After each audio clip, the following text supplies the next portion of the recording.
Good morning. Important question के series में अभी मैं आप सबके बीच लाया हूँ आज बीएससी पार्ट थर्ड जो 2024 में एग्जाम होने वाले हैं एलएनएमयू के, उसका लाया हूँ कुछ इम्पोर्टेंट क्वेश्चन पेपर 7 का।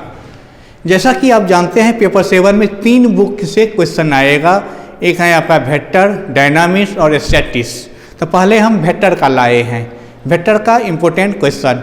इसके सॉल्यूशन जो है, कुछ सॉल्यूशन हमारे यूट्यूब चैनल पर भी हैं और जो सॉल्यूशन हम यूट्यूब चैनल पे नहीं दिए हैं वो सॉल्यूशन भी हम बहुत जल्दी आप सबके बीच लाऊंगा।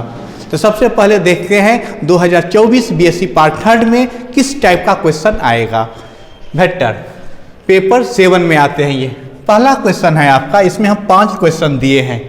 पहला कहता है प्रूव करने के लिए नेसेसरी और सफिशिएंट कंडीशन जब 3 नॉन पैरेलल और नॉन जीरो वेक्टर क्या हो आपका कोप्लेनर हो।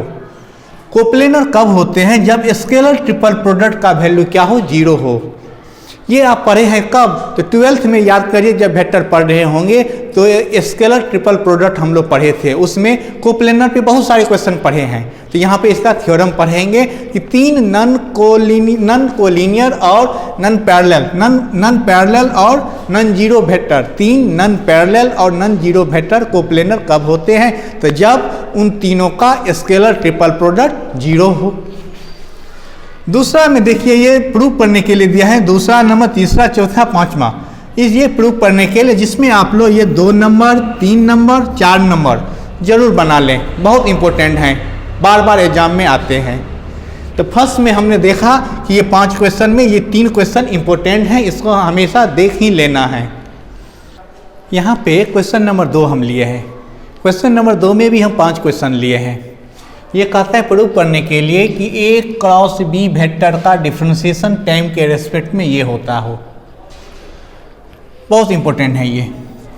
फिर कहता है कि आप वैल्यू निकालिए इसका, स्केलर ट्रिपल प्रोडक्ट के डिफरेंशिएशन टाइम के रेस्पेक्ट में क्या होगा। ये भी इंपॉर्टेंट है, इसको भी बनाना है आपको। फिर एक आपका क्वेश्चन है, ये कहता है एक पार्टिकल जो है जो मूव करता है इस प्रकार एक कर्व के अलोंग, जहाँ पे s का वैल्यू, y का वैल्यू, z का वैल्यू दिया हुआ है, तो उसके वेलोसिटी निकालिए जब टाइम क्या हो, 0 हो। एक्सेलरेशन निकालिए जब टाइम 0 हो। अब यहाँ पे टाइम कुछ भी हो सकता है, तो 0 पे हम देखेंगे। इसके अलावा ऐसे जो भी कहे, π/2 कहे, π/4 के, उस हिसाब से हम आराम से निकाल लेंगे। जैसे 0 पे निकलेगा वैसे ही उस सब पे भी निकलेगा। फिर इवेलुएट कहते हैं, वही आपका स्केलर ट्रिपल प्रोडक्ट है, 3 वेक्टर हैं यहाँ पे, ये तीनों के स्केलर ट्रिपल प्रोडक्ट का डिफरेंशिएशन हमको निकालना है। और 5 में कहता है यदि वेक्टर भी क्रॉस डिफरेंशिएशन और वेक्टर भी बाई टी टाइम के रिस्पेक्ट में ये 0 हो, तो हमको ये दिखाना है कि वेक्टर भी जो है वो क्या है, कांस्टेंट वेक्टर है। ये भी इम्पोर्टेंट है, इसमें ये भी है। इसमें से ये 1 नंबर, 2 नंबर, 4 नंबर, 5 नंबर, इसको हमें बना लेना है। फिर हम क्वेश्चन नंबर 3 में चलते हैं। क्वेश्चन नंबर 3 में भी हम 5 क्वेश्चन दिए हैं, प्रूव करने के लिए 5 हैं। ये कहता है कि u vector dot del phi equal to u vector dot del phi. फिर यहाँ पे del dot a vector plus minus b vector equal to del dot a plus minus del dot b। यहाँ पे डेल डॉट का मतलब हुआ, ये operation होता है, ये डेरिवेटिव का ये होता है। डेल डॉट लगा है मतलब डाइवर्जेंट है, डेल क्रॉस लगा है मतलब कर्लर है। ये सब हम पढ़ेंगे। फिर ये 5 क्वेश्चन जो है इसमें आपका 1 सही है, 2 है, 3 है, 5, ये चारों आपका बहुत ही इंपॉर्टेंट है एग्जाम के पॉइंट ऑफ व्यू से। और ये जो 4 नंबर है आपका Green's theorem, state and prove Green's theorem, ये 100% चांस आते हैं।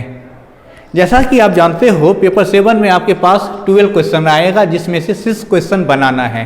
12 क्वेश्चन को हम डिवाइड करते हैं 4-4 क्वेश्चन तीनों बुक में। तो वेक्टर के 4 क्वेश्चन आएगा, जिसमें ये आपका फुल मार्क में आता है ग्रीन्स थ्योरम।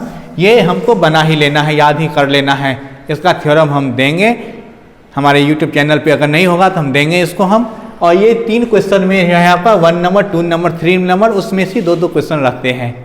तो हम चाहते हैं कि आप लोग इसको बार बार देखें, हमारे चैनल को सब्सक्राइब करिए, शेयर करिए, कि मैं जल्द से जल्द इस सभी का सॉल्यूशन आपके पास लाऊं। फिर नेक्स्ट वीडियो में और इम्पोर्टेंट क्वेश्चन लेकर आएंगे। तब तक के लिए बाय।